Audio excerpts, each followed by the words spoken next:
Ready? Start. I recently asked a retired Pakistani diplomat on the margins of a track 2 meeting if the army commissioned opinion polls to gauge public sentiment before national elections. His response was quick and clear. The army does not poll, he said. It gives commands. This time around, the army had made its intentions clear. The sheriffs, the country's leading political family with great, if not decisive, influence in Pakistan's all important province Punjab, were to be ousted from national political power. Imran Khan, the head of Pakistan Tehreek-e-Insaf (PTI), a cricketing great who had brought home the World Cup in 1992, became a national icon and over the decades gained in political popularity, was to take their place and become Prime Minister. Thus, in this election, the first point of interest was if, in particular, the Punjab voter would need the army's command, as many PML and politicians had done. Would they abandon the sheriffs despite the head of the family and thrice Prime Minister Nawaz Sharif's and his daughter Mariam's political shahadat? Trends and informal results. The Election Commission of Pakistan's servers crashes delaying official results indicate that Punjab has not completely turned its back on the sheriffs, but a sufficient number has gone with PTI to make it the leading party. The army's objective has been achieved. Imran Khan will become Prime Minister, and the sheriff's challenge will have to await another election. If at all, interestingly, if present trends hold, the PML and will be the single largest party in the Punjab Provincial Assembly, but is unlikely to form the government. Neither Imran Khan nor the army will allow the country's powerhouse, Punjab, to remain with the Sharif's. Shahbaz Nawaz Sharif's younger brother, who was controlled the state, has always maintained a responsible equation with the army, but he has lost his seat. His son Hamza has won.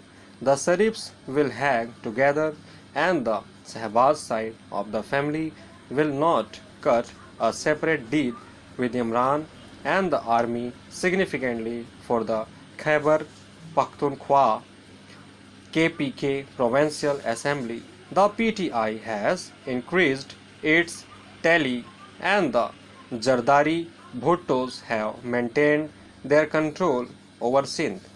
It is clear that with the army's push, Imran will now be Prime Minister and control Punjab and KPK. But for all this, he is far from being an overreaching reading leader like Zulfikar Ali Bhutto or even Nawaz Sharif, for he has won with the army's support and the judiciary throwing Nawaz out of his way.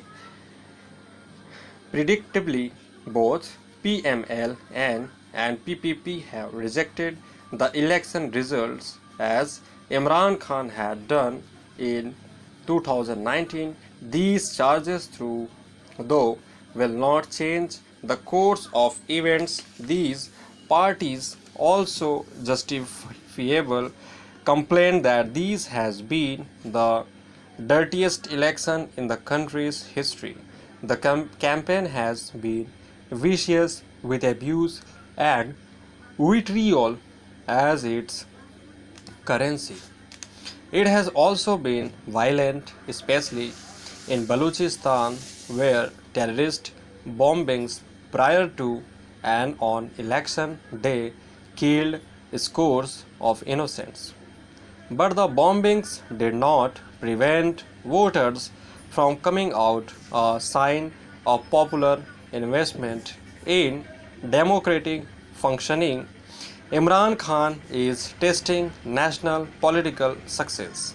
After 2 decades of participation in the country's public life, will he honor the tacit compact with the army or seek to be his own man, including in the formulation of Pakistan's security and foreign policies?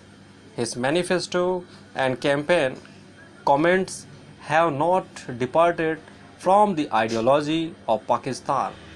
The army will support him to build a Naya Pakistan as long as he does not seek to have the last word on security and foreign policy. He will swiftly be put in his place if he tries to do so, as religious extremism and violent fundamentalism make increasing inroads in Pakistan, modifying its traditional mazhabs. Is Imran intellectually and temperamentally equipped to enthuse the people to take to more human and productive paths? This has to be an essential element in meeting the daunting economic, social, and political challenges that Pakistan faces. He wants to make a new Pakistan, but he has given no indication that he wants to curb the groups that are tearing it apart. The army uses these groups in the vanguard of closing Pakistani minds and wedded to violence to promote Pakistan's external interests. It too has shown no inclination to change course, though it has had to pay a heavy price to combat internal terrorism. In such a situation, Imran Khan will engage in enormous political and governance drama, but the basic moorings of Pakistan are unlikely to shift. What should India expect? Imran Khan castigated Nawaz Sharif for being soft on India and friendly with Prime Minister Narendra Modi. He has himself articulated positions on India that are in keeping with Pakistan's traditional approaches embedded in the army safeguarded ideology of Pakistan. There is little doubt that Khan will soon call for the commencement of full bilateral dialogue, but without fresh form of substance. Also, it will be interesting to watch the optics of his meetings with the Afghan leadership, for he is the first Pathan head of government after Yanha Khan. A last word: Imran Khan's personal life and proclivities will attract attention, for his ex-wife Raham Khan has drawn attention to them in somewhat sensational fashion. However, in patriarchal Pakistan and in this age of macho leaders, they will provide fodder for gossip but not undercut his political position. Stop.